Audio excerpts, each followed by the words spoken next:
Oke, assalamualaikum warahmatullahi wabarakatuh. Kita bertemu lagi di materi praktikum web 1 part 3. Nah, di part 3 ini kita akan belajar materi yaitu PHP dan MySQL. Nah, seperti biasa sebelum dimulai ya, kita mempersiapkan dulu materinya. Semua sudah saya siapkan di LMS atau di e-learning ya. Kemudian tidak lupa juga kita start XAMPP-nya. Nah, untuk pertemuan ini, yang part 3 ini kita akan membutuhkan Apache dan MySQL-nya. Jadi pastikan baik Apache maupun MySQL-nya running ya. Oke. Kalau sudah, sekarang kita mulai chapter 11 ya. Nanti chapter 11 sampai chapter 16. Kita buka yang chapter 11 dulu. Ada apa dengan chapter 11? Ya, di sini kita akan coba belajar mengkoneksikan PHP ke dalam MySQL. Nah, seperti biasa masih sama yang kita butuhkan web browser, software developer, dan web server. Kemudian ini sedikit teorinya, silakan nanti dibaca terlebih dahulu dan dipelajari supaya teman-teman bisa sedikit memahami apa itu yang disebut dengan DBMS gitu ya. Kenapa ada istilah MySQL dan sekarang berubah jadi MariaDB. Itu ya. Nah, selanjutnya kita coba untuk membuat sebuah database. Ya, di sini ada latihan membuat database, kemudian juga sekaligus membuat tabel-tabelnya yang ada di sini. Oke, nah mungkin di konsep ini akan saya ajarkan beberapa cara sekaligus untuk membuat database. Nah, sebetulnya kalau teman-teman mau ya, itu bisa juga sekalian menggunakan software tambahan untuk DBMS, namanya RDBMS ya, software yang digunakan untuk mengelola database. Namun secara standar sebetulnya sudah disediakan juga sama si siapa XAMPP-nya, yaitu localhost /php myadmin. Nanti langsung di enter saja ya punya teman-teman. Nah, punya saya seperti kemarin error karena punya saya harus pakai port 8080. Ya, seperti inilah tampilan dari PHP MyAdmin. Nah, di sini ada beberapa database bawaan dari si MySQL ini. Ya, jadi otomatis nanti ada 5 ini. Jadi istilahnya ini masih database atau MySQL yang kosongan. Kemudian teman-teman juga bisa menggunakan software-software yang lain, misalnya seperti MySQL Workbench. Ini saya sarankan silakan pakai ini. MySQL Workbench, download aja karena kebetulan ya ini gratis dan cukup mudah, cukup powerful juga. Banyak teman-teman yang pakai, silakan ya di download saja. Atau bisa juga kalau saya sendiri itu pakainya ini Navicat ya, saya pakainya itu Navicat. Nah, tapi untuk pertemuan awal ini mungkin kita belum langsung ke sini lah ya. Nanti kalau kita sudah masuk ke tahap-tahap berikutnya, boleh nanti kita pakai software-software ini. Nah, ini kan untuk dicek, dia kan sama ya, sama persis dengan yang di PHP MyAdmin tadi. Sini ada 5 database, di sini juga ada 5. Jadi istilahnya ya ini hanya software yang digunakan untuk mengelola. Kemudahannya apa? Kelebihan dan kekurangannya ya semua ada masing-masing. Nanti kalau sudah kita mendalami, kita pakai, pasti kita ngerti gitu. Tapi saya sarankan kalau bisa sih teman-teman download aja nih. Ya, baik itu MySQL Workbench ataupun yang PHP MyAdmin. Besok ketika luring kita bisa coba kalau teman-teman sudah download. Oke, yang pertama kita masuk ke modul. Kita akan coba membuat sebuah database yang bernama Academic. Nah, di sini mungkin saya belum akan mengajarkan sintaks, tapi saya akan coba mengajarkan bagaimana cara membuat dengan menggunakan PHP MyAdmin terlebih dahulu. Ya, sintaksnya itu besok akan saya buatkan video sesi khusus untuk sintaks. Begitu pula dengan alasannya ya, kenapa harus pakai sintaks. Di sini ya, kita bisa masuk ke, tadi kan kita di home ya. Tadi kan kita di home. Kemudian kita masuk ke databases ya. Kita klik di sini, kita tulis namanya yaitu academic. Kita akan membuat sebuah database yang bernama academic. Klik saja dan klik create. Jika sudah, maka otomatis kita juga akan dimasukkan ke sini academic. Jadi kita lihat bagian atas, pastikan kita sudah masuk ke academic. Karena beda dengan seperti ini home. Ini kan kita masih di home. Kalau ini kita sudah masuk ke academic. Ini kalau masuk ke database information schema kayak gini. Ini ada tabel-tabelnya. Kita masuk ke academic. Kemudian di sini kita akan coba membuat tabel baru, yaitu di sini ada yang namanya tabel mahasiswa. Ingat, nama tabel itu tidak boleh dispasi. Meskipun mungkin nanti di sini tidak error, tapi ingat tidak boleh ada space atau spasi, ya. Kenapa demikian? Karena jika ada spasi, maka nanti ketika kita buat sintaks itu bisa menimbulkan error nanti, ya. Maka kita buat aja langsung misalnya mahasiswa, atau boleh juga dengan TB mahasiswa. Saya sengaja buat beda supaya teman-teman nanti tahu perbedaannya dengan yang ada di modul itu apa. Jadi nanti kalau ini namanya beda, otomatis kan di modul juga error gitu ya. Nah, nanti teman-teman silahkan ikutin yang langkah video ini saja. Kita lihat ada berapa kolom nih. Bukan kolom ya, field namanya. 1, 2, 3, 4, 5, 6, 7, 8, 9. Ada 9 field. Maka di sini kita pilih 9. Ya, field itu adalah kolom. Gitu ya. Kita langsung aja go. Nah, maka akan muncul 9 nih ke bawah. Tinggal kita beri nama satu persatu. Nah, ini yang juga harus pelan-pelan ya. Saya coba split aja biar mudah. Loh. Ya, saya coba split dulu. Nah, seperti ini ya. Ini bisa diumpetin dulu nih. Nah, iya. Pertama nih, kita akan membuat namanya kode MK. Nah, ingat penamaan ini juga harus diperhatikan. Boleh nggak beda dengan yang di sini? Boleh-boleh saja. Nggak masalah kalau memang mau dibuat berbeda, itu boleh. Tapi yang penting nanti kita harus paham. Nah, kita di sini pakai int, integer ya. Integer itu bilangan bulat. Kemudian jadi sebetulnya esensi pembelajaran ini kita harus memahami sih gitu. Kemudian apa nih tadi? Integer. Untuk integer itu ini sebetulnya maksimal 11 ya. Jadi kita kosongin aja. Nah, dia adalah primary key. Gesernya gimana nih? Nggak bisa digeser dia. Sini gesernya. Oke, ternyata harus dibikin full ya. Jadi kita gini aja deh, nggak apa-apa. Kita buat full karena agak susah nih. Mana nih? Primary key itu ada di index. Kita pilih primary key. Nah, ini kita go aja. Oke ya.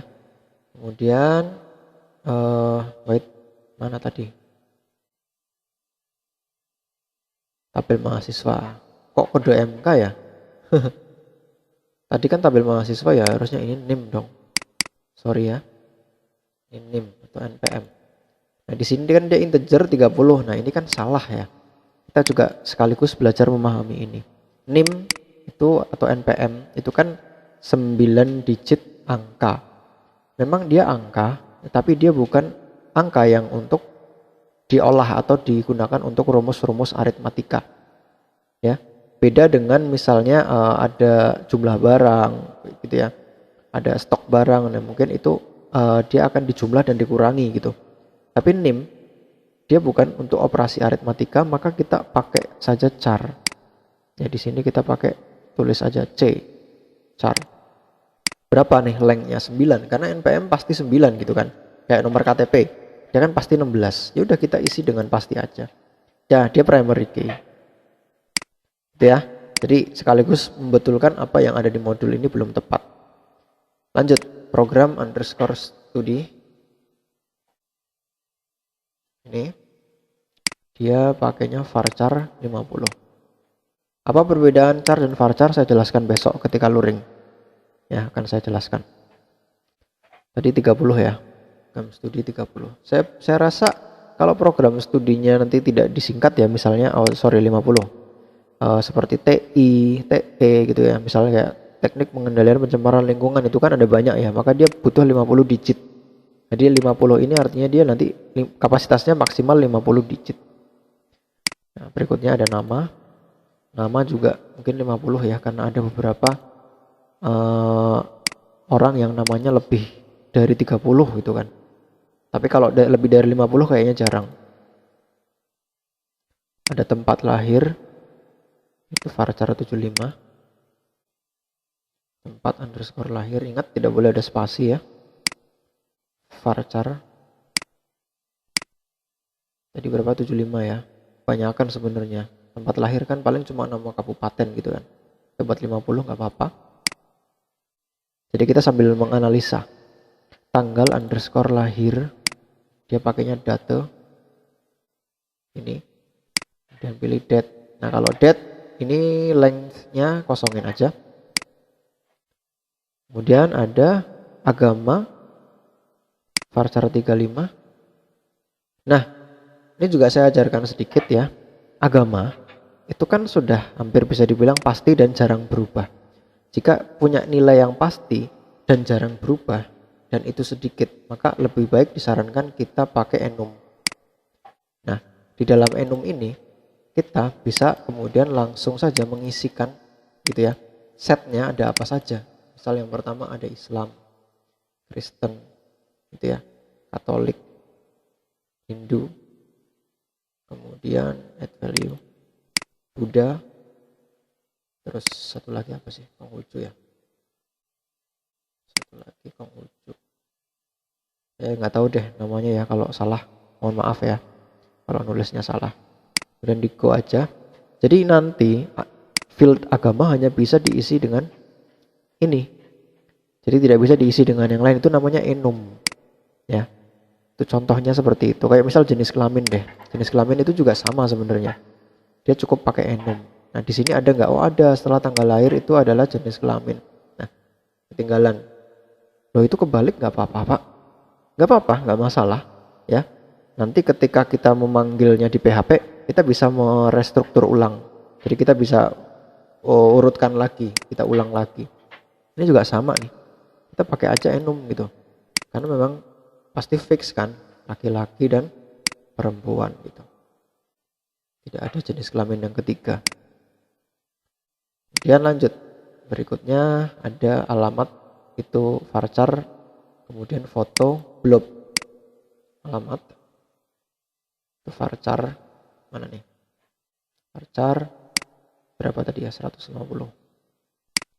Foto, blob. Blob itu apa? Blob itu untuk foto. Ya, kalau foto disarankan langsung saja pakai blob.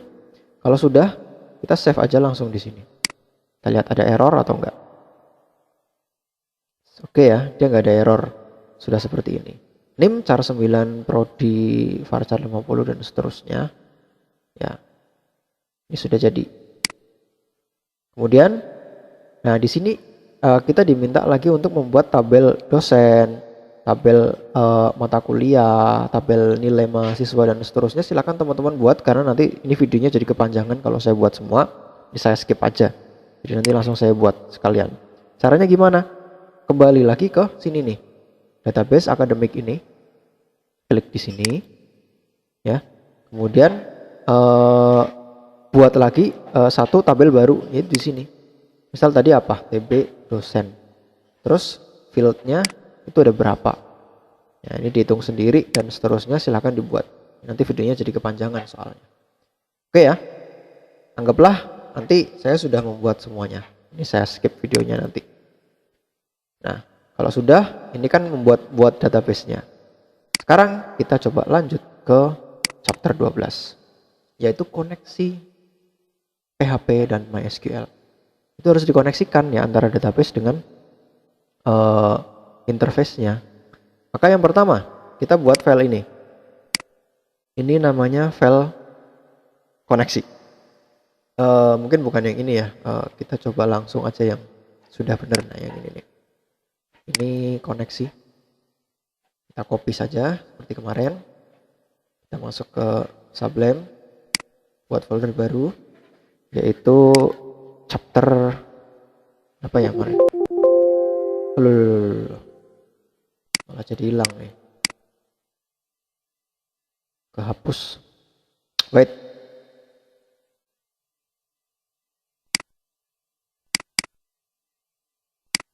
Sum htdocs.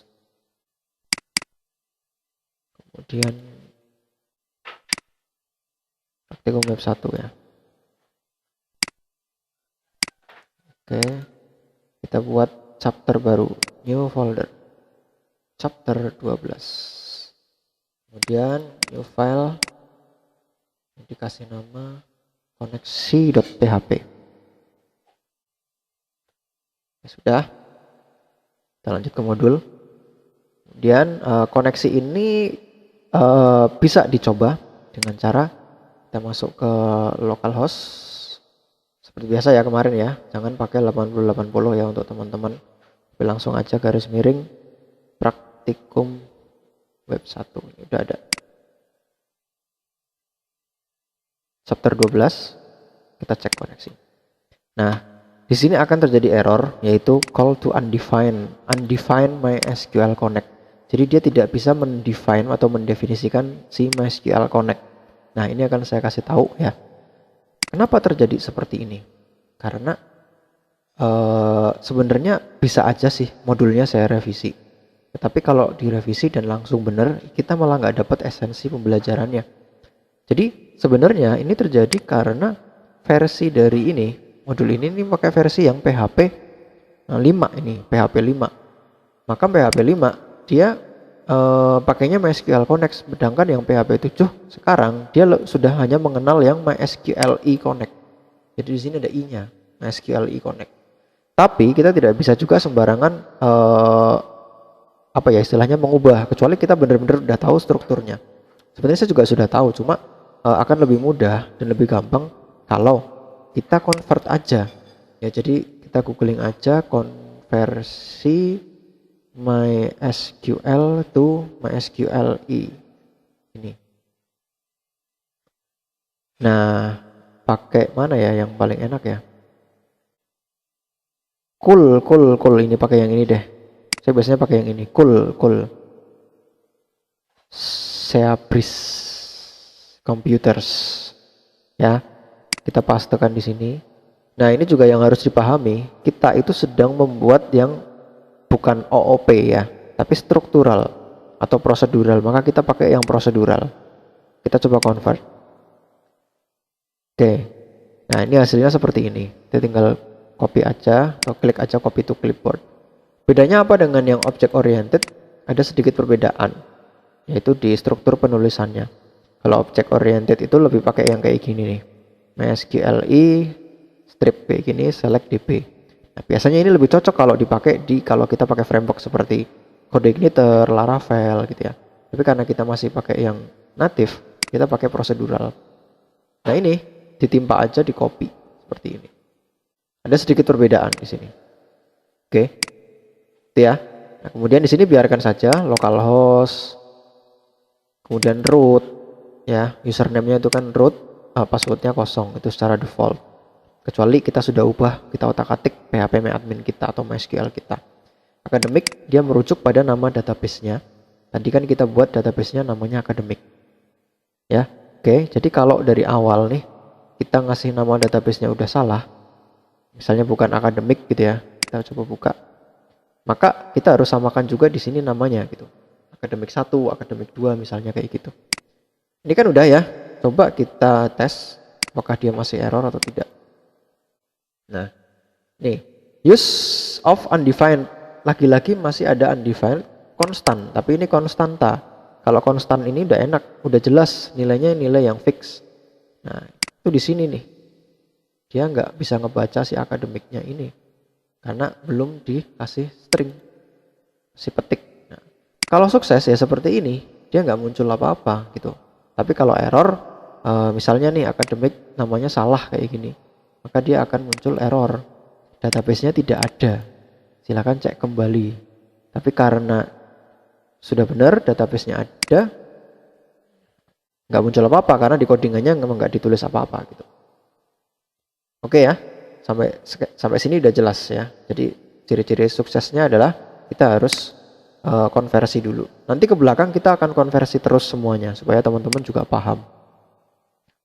Next, coba kita membuat file index. Nah, ini namanya file index.php. Ingat, kalau yang namanya file index itu berarti kita sebetulnya tidak perlu memanggil nama file itu. Bentar ya, saya buat dulu file. Ini masih ada lanjutannya ya, jadi kopasnya nggak bisa dibablas tapi harus 2 kali seperti ini. Kalau copy pastenya dibablas terus nggak jadi dia. Oke, nah ini sebelum disimpan lebih baik kita langsung coba dikonversi saja terlebih dahulu. Langsung saja di-convert supaya enak gitu ya, supaya langsung sesuai. Kita convert dulu, copy, jadi kita convert dulu baru nanti diedit-edit gitu. Oke, sudah kita convert, namanya index, nggak usah pakai dot ya. Kalau kita pakai index, maka otomatis di sini kita cuma tinggal memanggil si chapter 12-nya aja. Kita tinggal klik. Nah, ini sudah muncul.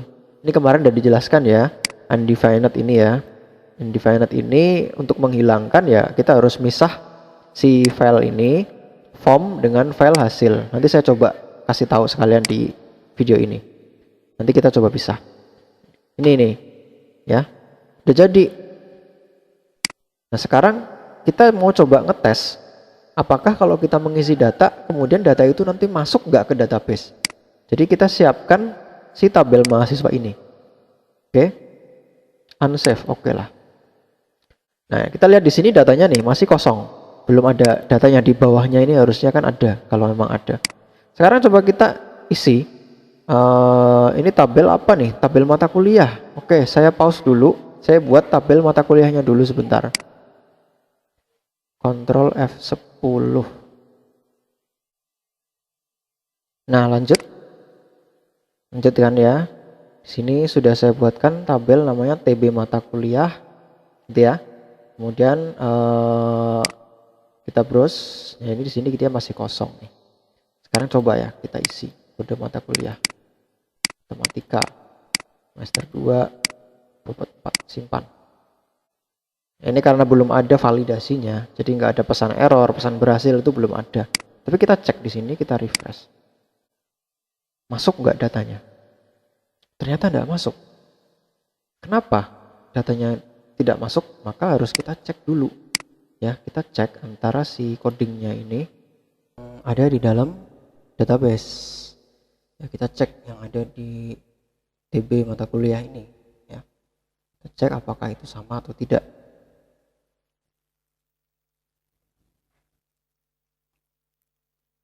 Nah, ya ini ya. Jadi kita lihat strukturnya. Pertama filenya koneksi.php. Oke, betul ya, kita akan mengambil koneksi dari file koneksi.php. Kemudian yang bawah nih kita cek S kode MK, S nama MK, semester dan seterusnya ya. Kemudian di sini ada di dalam postnya, post kode MK dan lain sebagainya. Nah, yang kode MK yang pakai dolar-dolar itu harus sama dengan yang bawah nih. Setelah values. Ya, jadi setelah values itu harus sama dengan yang di SS ini. Ini namanya inisiasi variabel. Ya, disamakan. Jadi nanti yang akan dikirim adalah variabel tersebut. Kemudian yang di post, maka itu harus sama dengan name dari tiap-tiap input. Misal tuh ada nama MK, ada semester gitu ya. Nah, itu harus sama persis namanya dengan yang ada di post. Itu SKS gitu ya. Kemudian ini SKS. Nah, itu harus sama. Nah, yang terakhir setelah insert into, Nah, itu yang setelah insert into maka harus kita samakan dengan yang ada di database. Nah, kita cek yang pertama. Ada wait, kode MK. Nah, di database sama enggak namanya? Oh, pertama ini mata kuliah. Nama tabelnya mata kuliah. Nah, sedangkan di PHP-admin itu adalah TB mata kuliah. Maka harus disamakan. Itu ya, TB_ mata kuliah. Terus kode MK sama nih, kode MK. Nama MK sama, semester sama juga, SKS. Loh, itu beda. Nah, berarti kita edit jadi jumlah_SKS. Karena harus sama persis dengan yang ada di dalam si database itu. Simpan, terus kita coba sekarang. Kita coba inputkan, masukkan data, refresh dulu. Ada confirm resubmission ya, karena ada perubahan struktur. Kita coba isi, simpan, cek di database-nya, klik browse. Iya, ternyata sudah masuk ya. Apa yang kita inputkan tadi itu sudah masuk ke dalam database. Nah, demikian sedikit penjelasan terkait dengan koneksi antara PHP dengan MySQL gitu ya. Yang harus diperhatikan tadi adalah penamaan fieldnya gitu kan, kemudian pemanggilan variabelnya, dan tidak lupa penamaan pada inputnya. Yang penting adalah ketelitian dari kita saja sih sebenarnya. Oke, cukup ya, saya akhiri. Terima kasih. Assalamualaikum warahmatullahi wabarakatuh.